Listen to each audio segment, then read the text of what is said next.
Do you feel like recently it's been harder to stay motivated? Or have moments of intense self-doubt or even detachment from the world? If so, you may be suffering from a serious case of burnout, which can make it harder to stay focused and go after your goals and ambitions. Luckily, burnout is nothing new, and human beings have been coming up with new ways of combating fatigue for years. While burnout can occur naturally as a result of fatigue, boredom, or a bunch of other factors, empathy burnout only really occurs with empaths who are worn out from dealing with people and their emotions all day. That's the kind we are going to be discussing today, as coping with empathy burnout can be pretty difficult, even for those of us who are dealing with people all day. By the end of this video, you'll be able to navigate even the most energy-draining issues with ease. So don't go anywhere. Number 1. Make a big change. Empathy burnout can often make you feel checked out of your own life. When this happens, you may start to believe you're stuck in a rut, and that is the perfect time to leap for a big kind of change. Do something adventurous, and try not to think about what's weighing you down too much. Depending on your finances, this could mean going on a big trip, doing something special with friends, or even getting rid of something in your life that is making you unhappy, like a dead-end job. The point is to start making new memories again, instead of just going through the same sort of routine that is dragging you down in the first place. And it's helped a lot of people dealing with empathy fatigue in the past. Number 2. Find a trusted person to talk to. Empaths often have it pretty hard, as people frequently dump their own issues and insecurities on them without so much as a warning. This is because empaths are often great listeners and tend to give pretty solid advice, but dealing with all that stress and anxiety can often affect the empath a lot too, leading to a lot of emotional stress for them. If that stress is starting to feel like it's building up, you are going to want to try to find an outlet to let out all of those emotions you are carrying. Many empaths find talking to a professional the easiest route, and finding a therapist can definitely help there. If that isn't something you are comfortable doing though, you can always confide in a close friend as long as you are careful not just to dump all of your stress onto them. Another option that empaths should try is just to start journaling your thoughts around these situations. Putting your thoughts on paper may not seem helpful, but it actually helps our brain reduce the noise that stress can produce. Number 3. Give yourself the chance to check out. For many out there, just a second of peace and quiet is all they need to get things back under control. The problem is that life rarely slows down, and it can be hard to find that moment of zen before another issue comes up. Empaths are pretty ambitious people when it comes to emotions, and they never want to feel like they are leaving someone to deal with something on their own. Sometimes, though, you just have to be able to let go and allow another person to handle things. Give yourself the chance to be imperfect and not to have to be a go-to figure in another person's life. If you are feeling burnt out, allow yourself the time to excuse yourself and calm down before diving back into more drama. Number 4. Find some way to take back control. This may seem like a huge step, but in reality it's not that hard at all to find a way to take control of your life back. Many people who experience burnout are simply feeling like they do not have any control over their life and their routine. Setting up better boundaries between your social and private lives may help, and trying to keep your work separate from your home may also do wonders for your mental health and stress levels. If you feel like you've tried expressing needs but they aren't being met, you should also try to be firmer about those lines being crossed. You would be shocked at how many times a person has recovered from empathy burnout in a hurry, just because they finally put their foot down and stopped letting people push them.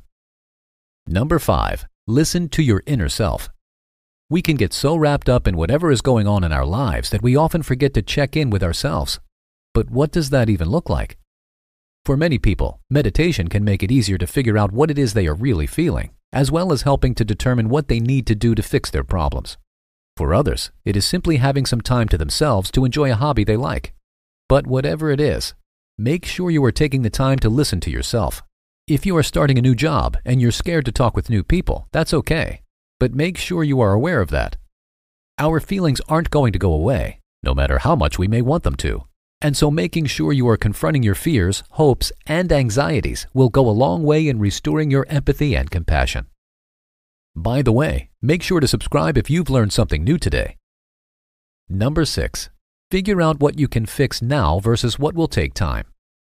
As nice as it may sound to just leave your job that is causing you stress, or to cut off that friend who is always pushing your buttons, that's not usually the smartest thing. As adults, we have to be able to not just determine when we are feeling empathy burnout, but also to see what we can change in the short term versus what may need a long-term plan of attack. It can be stressful when something that is bad for us isn't fixable overnight, but having a direction can definitely help to soothe any doubts you may be having. In the short term, you should be focusing on the things you can change now, and going this route can really help make you realize how much more control you have. Number 7, get in touch with your body. If you are feeling far away from yourself, it probably means that you are dealing with a pretty serious case of empathy exhaustion. When this happens, it can sometimes feel hard for you to care about anything, and it can feel almost impossible for you to snap out of it. A pretty easy way to begin reeling yourself in, however, is by getting physical and exercising. You don't have to do a full workout or pull out the heavy weights to do it either.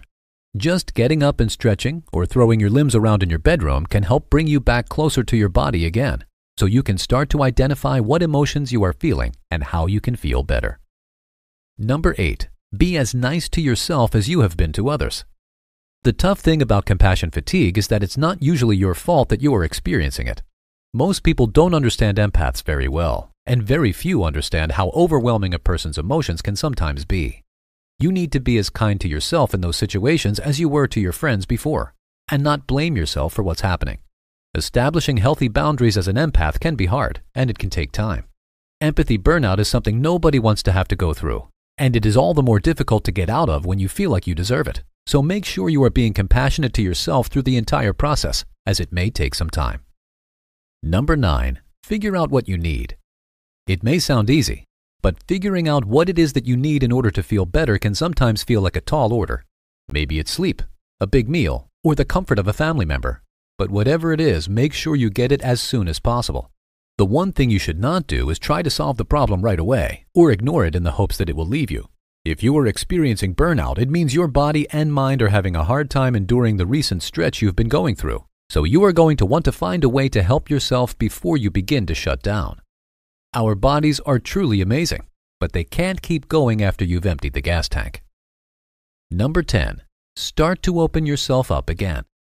After you've given yourself what you needed, it's time to start opening up again. You may experience some resistance here, and if you aren't ready yet for this step, it will come in time.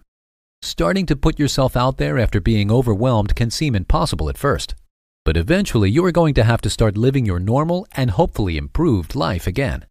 Listening to friends talk about their day, visiting family, or starting a friendly conversation with coworkers are all great ways to heal from empathy burnout and return to a more open version of yourself. And if you like this video, then check out these related videos to see more. And make sure to like this video to let the algorithm know you'd like to see more videos like these.